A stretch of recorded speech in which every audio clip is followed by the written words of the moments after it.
Welcome, welcome. Come on in. Oops. Welcome. Come on in.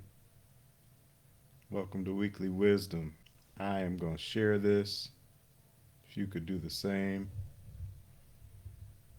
Looking forward to speaking with you this afternoon. Hope your day is going well.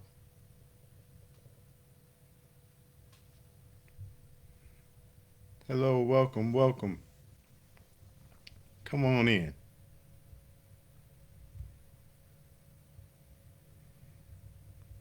I'm just sharing.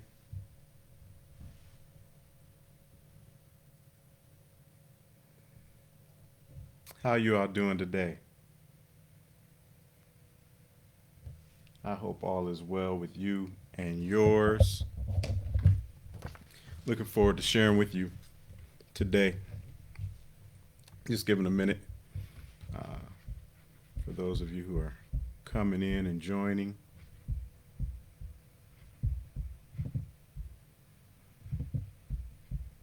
It's a good day. This is the day the Lord has made. We will rejoice and be glad in it. Let me know where you're watching from. Let me know who's here, who I'm engaging with today. Good to see you all. Good to be seen. Hope all is well with you and yours. Welcome to Weekly Wisdom. Hey, I'm going to get right to it today. The fifth chapter of Mark, very familiar passage of Scripture. Going to read verses 25 through 34 from the New Living Translation. Mark 5:25 through 34. It reads, "A woman in the crowd had suffered for 12 years with constant bleeding. She had suffered a great deal from many doctors, and over the years she had spent everything she had to pay them. But she had gotten no better. In fact, she had gotten worse. She had heard about Jesus, so she came up behind him through the crowd and touched his robe. For she thought to herself, if I can just touch his robe, I will be healed. Immediately, the bleeding stopped, and she could feel in her body that she had been healed of her terrible condition. Jesus realized at once that healing power had gone out from him, so he turned around in the crowd and asked, who touched my robe? His disciples said to him, look at this crowd pressing around you. How can you ask who touched me? But he kept on looking around to see who had done it. Then the frightened woman, trembling at the realization of what had happened to her, came and fell to her knees in front of him and told him what she had done.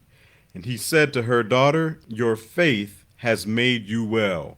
Go in peace. Your suffering is over. I'm going to speak to you just for a few minutes from the subject, I'm not bleeding anymore. I'm not bleeding anymore. In this text, verses 25 through 29 paints a picture of tenacity. Tenacity is defined as the quality or the fact of being able to grip something firmly. The quality of being very determined, determination, the quality or fact of continuing to exist and persevere in spite of what may be coming at you. It is the persistence that we talk of. Tenacity is the determination to continue what you are doing and what you are attempting to accomplish in your life. Tenacity is more than just endurance. It's endurance combined with a certainty that what you're going after will come to pass. Tenacity is about more than just hanging on, because we could hang on out of fear. Just I'm going to hang on so that I don't hurt myself. But instead, it's a hanging on to say I am going to accomplish my goal. I'm going to achieve what I started out trying to go after by any means necessary. If I have to hang here I'm going to hang here. If I have to walk, I'm going to walk. If I have to run, I'm going to run. If I have to be alone, I'm going to be alone. If I have to navigate the crowd, I'll navigate the crowd. Whatever needs to be done, I am going to do it in order to achieve what I am after. That is the type of tenacity that we're looking here. And we see this picture of tenacity painted in these scriptures. In verse 25, it begins with a woman in the crowd who had been suffering. Her condition was that she had been in a state of suffering in a health condition for 12 years. In our text in this version, in the New Living Translation, says with constant bleeding. We know her in the King James Version as the woman with the issue of blood, with constant bleeding. Constant.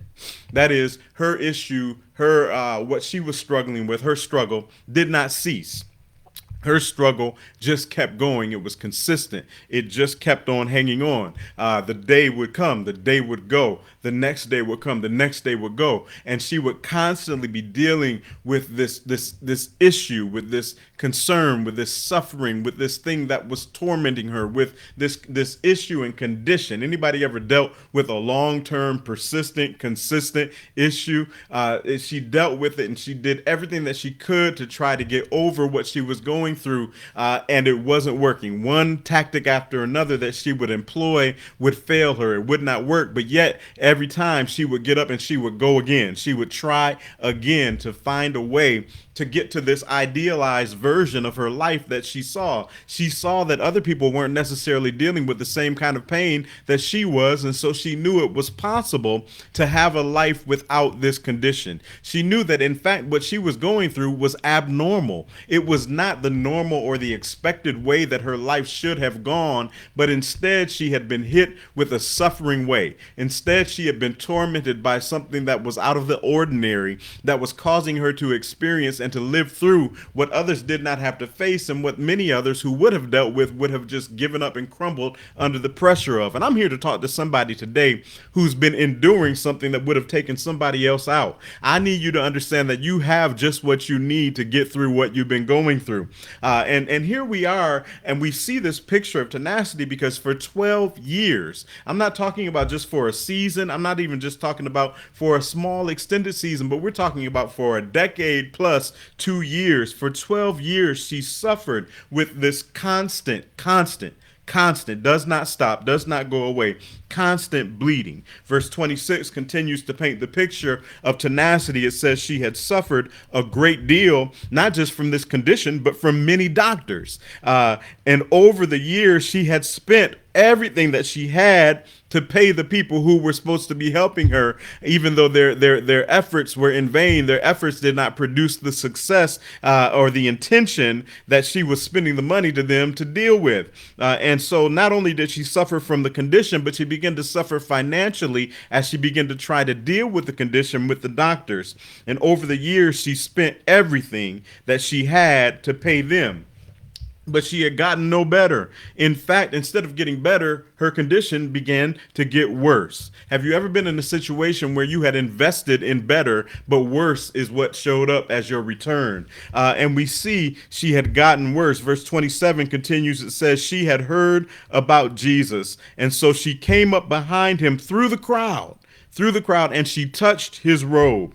Verse 28, for she thought to herself, if I can just touch his robe, I will be healed. We know the story. She is in a situation where she's in the context of Jesus. He's in the area, but there is so much standing between her and Jesus that it takes more effort to begin to push her way through the crowd. The King James says that she pressed through the crowd. She pressed through. Now she pressed through her condition. Now imagine the weakness that she already felt from her condition after bleeding for 12 years. But now, even in her state of weakness, in her state of agony, in her state of her resources already being spent, in her state of trying to find a way out of the situation, and every effort that she had taken failed her. It did not produce fruit, but yet and still she had to find the strength, the energy, the urge, the determination to push through this final blockage to get to what she perceived as a potential answer to her problem, as a potential solution to her problem, an answer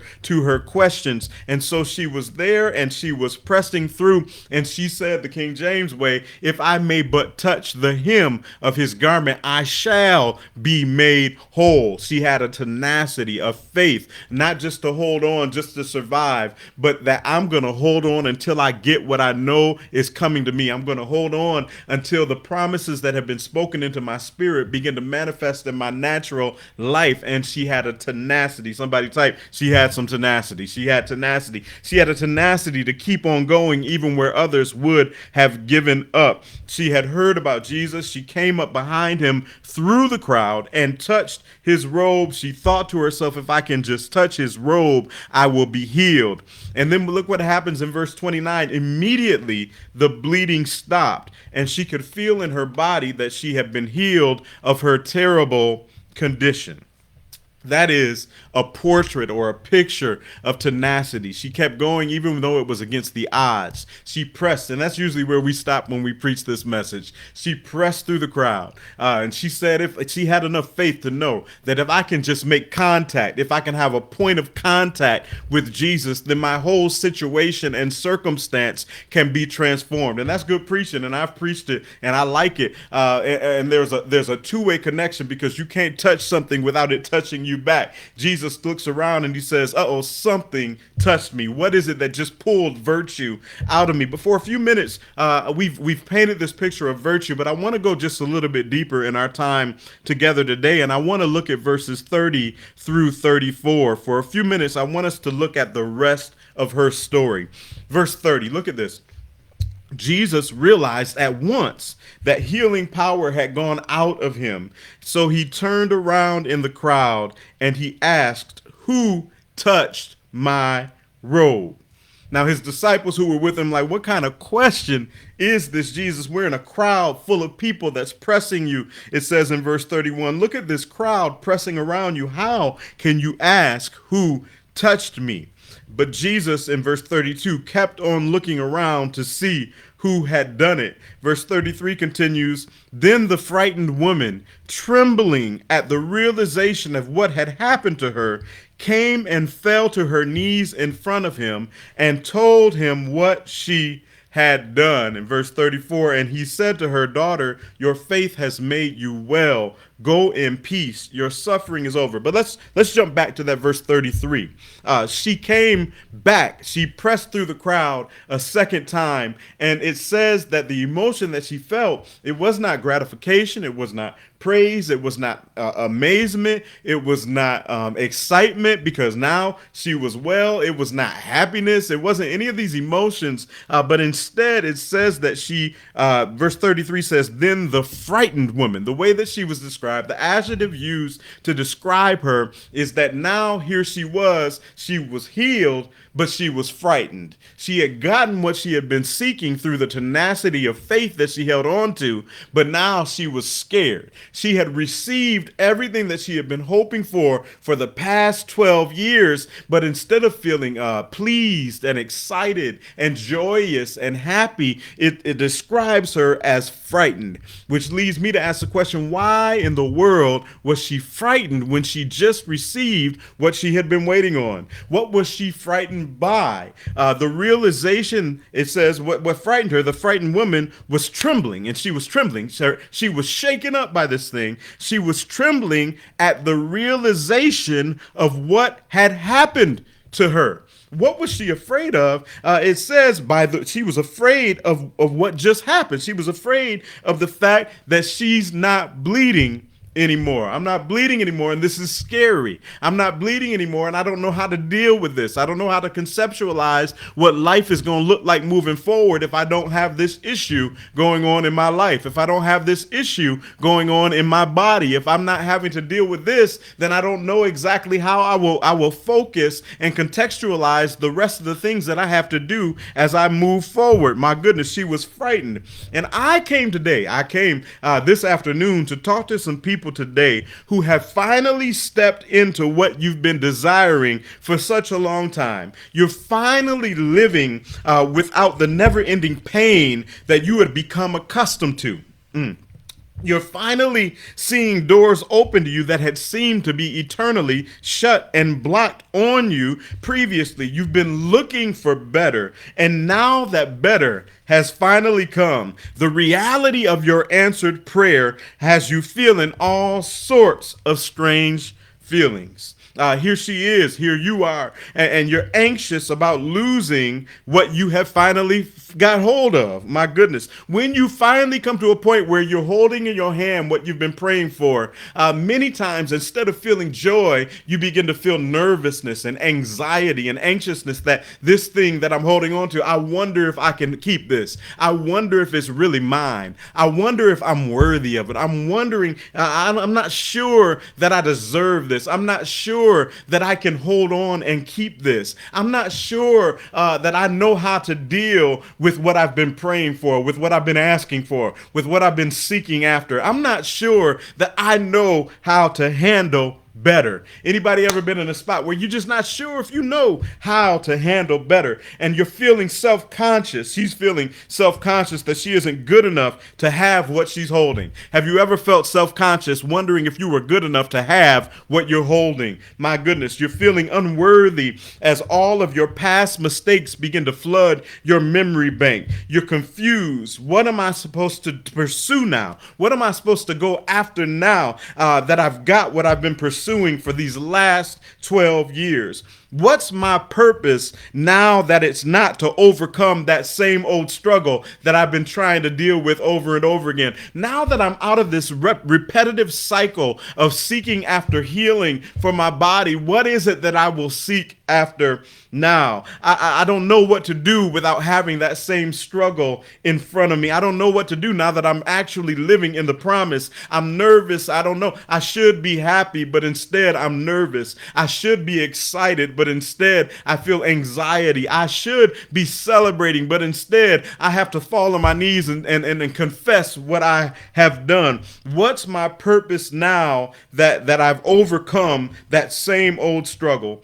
You're afraid of what your next struggle will be. And what if your last struggle returns? Oh my goodness. Have you ever been in a spot where you've received a blessing, but you're like, yeah, but what if I can't keep it? What if somebody takes it from me? Oh my goodness.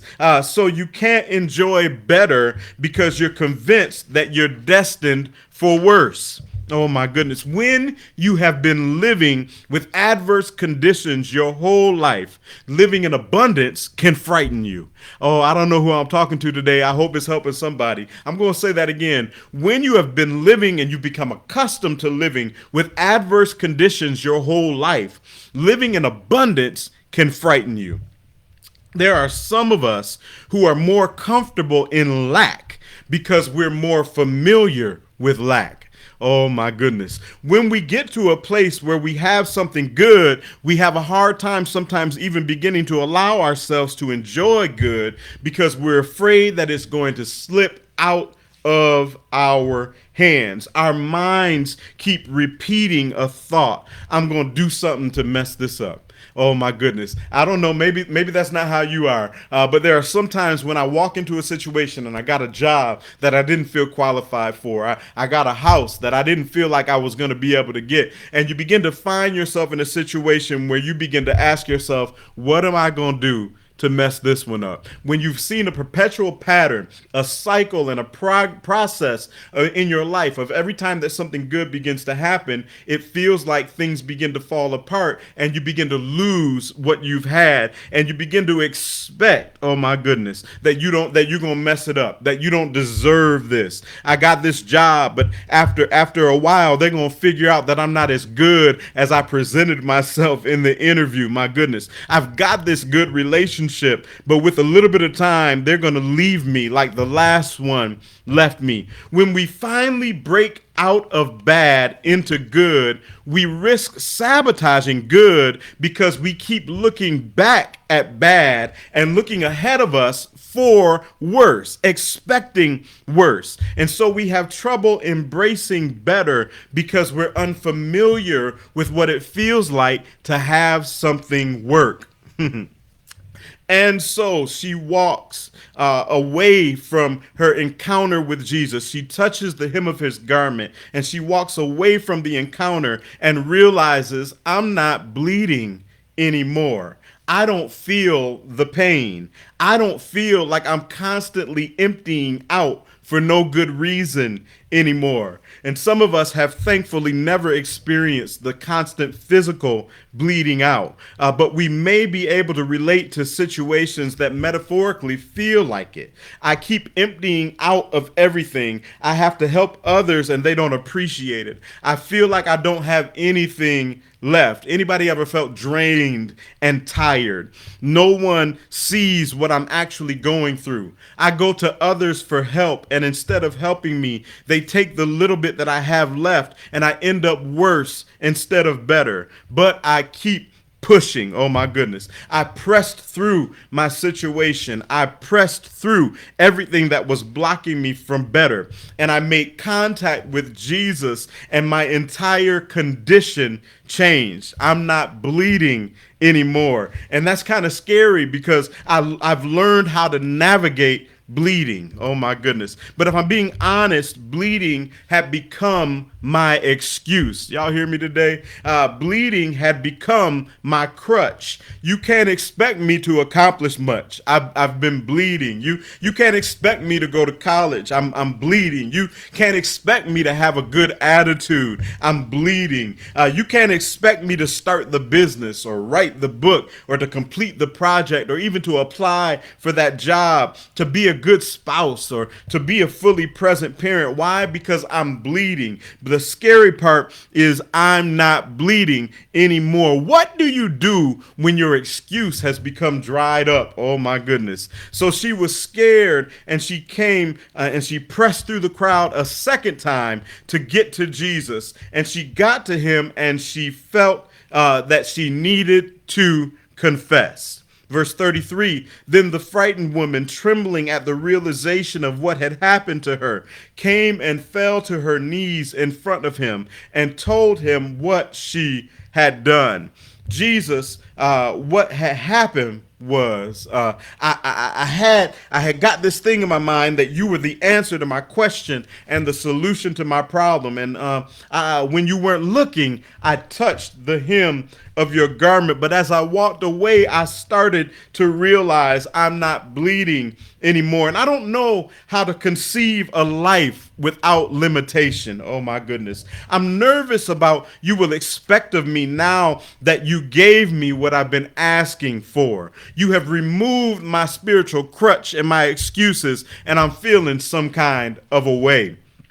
Verse 34, and he said to her, daughter, your faith has made you well. Go in peace. Your suffering is over. He said to her, what guided you to me is what's going to guide you through your new normal. It is your belief in my ability that allows you to be able to walk in success. It is our belief in God's ability that allows you to have ability to achieve and to succeed in this walk. He tells her, use that same tenacity that you used to press through the crowd and to press to me, to press forward into your future.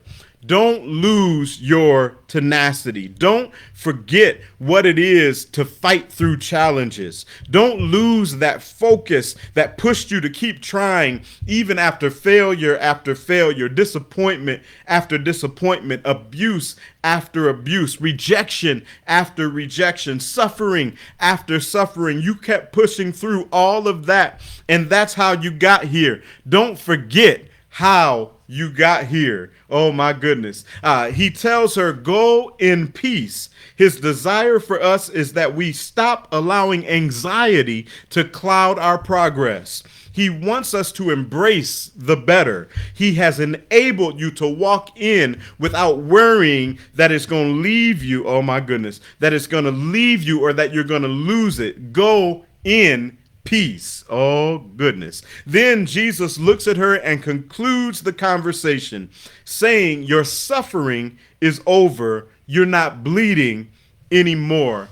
I came in here today to talk to you, to tell you you're about to walk in a newness. You've been surviving with a persistent weight on your shoulders. That weight has now been removed, and you're now going to be able to progress through this better season that you're in without the lingering pain. You're going to be able to move forward without the burden of your previous condition. Your suffering is over. You're not bleeding anymore. I'm excited to see what you are about to accomplish, oh God, without that burden on your shoulders. I can't wait to see how you're going to run without that weight on you. Go in peace. Your suffering is over. You're not bleeding anymore. God bless you. Have a phenomenal week.